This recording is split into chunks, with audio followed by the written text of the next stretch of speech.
Okay, so this is the behind the steward's eyes for the Spanish Grand Prix. Just going to go through some of the calls that were made during the race. Two incidents need to be investigated here, and the decisions have been final. Everybody understands what has happened. So the first incident will be Chris, which actually happened towards the later stage of the Grand Prix. Chris had just pitted into the race, and it happened about here. So it's not the Force India, it's actually the bit afterwards. It is this incident here with Chris. Now it wasn't that big of a deal, but as you can see there, Chris cuts the corner very obviously. So you know, you can clearly see that he cut the corner in game. He got a warning for this, but main focusing on here, so 8 temps is actually before the incident. So if you look back here, so if we just look at this now, we will come back quite far. Let's go ahead a little bit forward.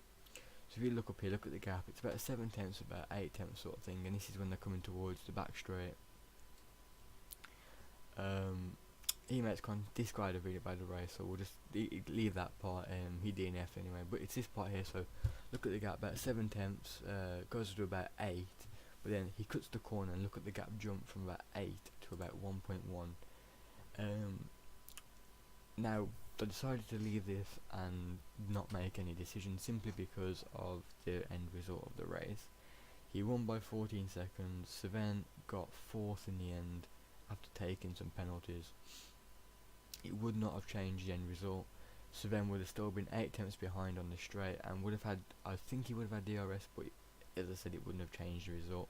Chris was much faster at this stage in the Grand Prix. Sven still had to pit, so it was giving Chris a penalty at this stage would have made no sense, and plus giving everybody else a penalty would have, I had to, you know, go through and watch all the clip again to give everybody else a penalty. You cut that corner, so it was just, there was no need sort of thing to give him a penalty there. Chris understands he did get a warning, I did speak to him about it, but everyone's happy with that decision that he didn't get a penalty.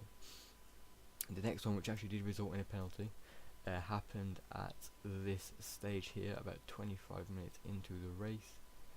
Lap 5 it happened, so I'll take it from about here. So right now we're watching Matty, but in a minute you're going to see up here, these guys are really close on track. As you can see, Joker, Velocity and David all pretty close on track. A few overtakes happen down into the hairpin. As you can see there, some overtakes happen. I quickly switch, I'm desperate to switch over there, see what happens, and it's this corner here, so let's just pause. David, Joker side by side, both on super soft from the start of the race, started very similar positions, Velocity behind on the medium compound, so it's very close combat on track action, and it's what happens next is why I decided to actually give out a penalty on this situation. So if you look here, this is crucial. You can see actually, if I just go back, just a little drop, you can watch the Mercedes on the right hand side of the screen. You'll see in a minute he loses the back end and makes contact with David. Now that isn't the part that I'm giving a penalty for, but that enables me to make me want to give a penalty in this situation. If we now go back and watch a full clip through, open that far back. If we now watch a full clip through, so this is these two going side by side through the long right hander. He makes contact, he then brakes very early, makes contact with the rear, makes contact with Velocity, and then again here as David pits, he makes contact with the back of, almost makes contact with the back of him again. So in the space of 3 corners there was 2 brake checks by Joker on Velocity. Now after speaking to both of the drivers, they Joker said it was, you know, I didn't do it on purpose, it was literally just because I didn't have much grip left. He did pit the next lap, he didn't have much grip left, and it was just a bit of a, you know, one of those situations where he wanted to just get back in single file sort of thing. But the reason I'm giving a penalty is because this cost Velocity, I imagine, a lot of points. Velocity in the end I think finished 3rd, which he still did better, but he was about a minute, he was so far behind. Like, if we skip to the end of this race and actually look at where everyone finished,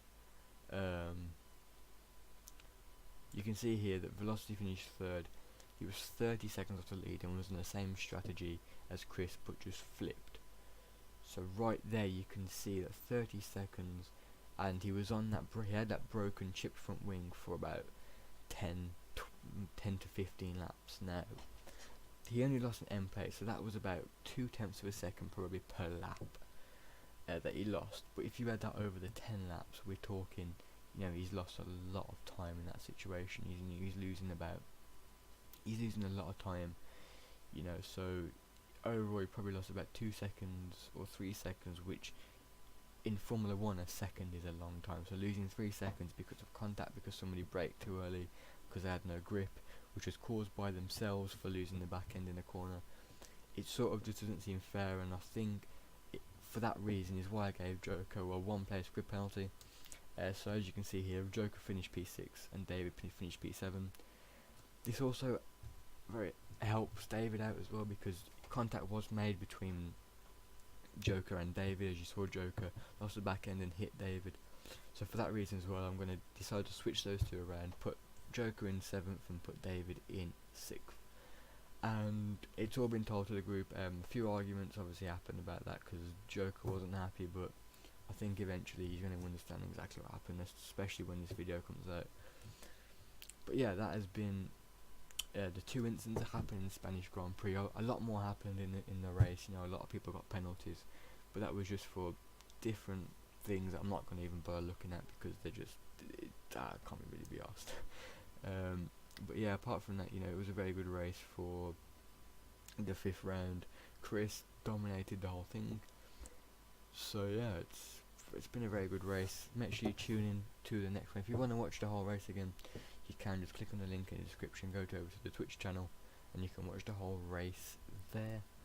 But yeah, that's been a Spanish Grand Prix. Thank you so much for watching. I'll see you guys on the next one.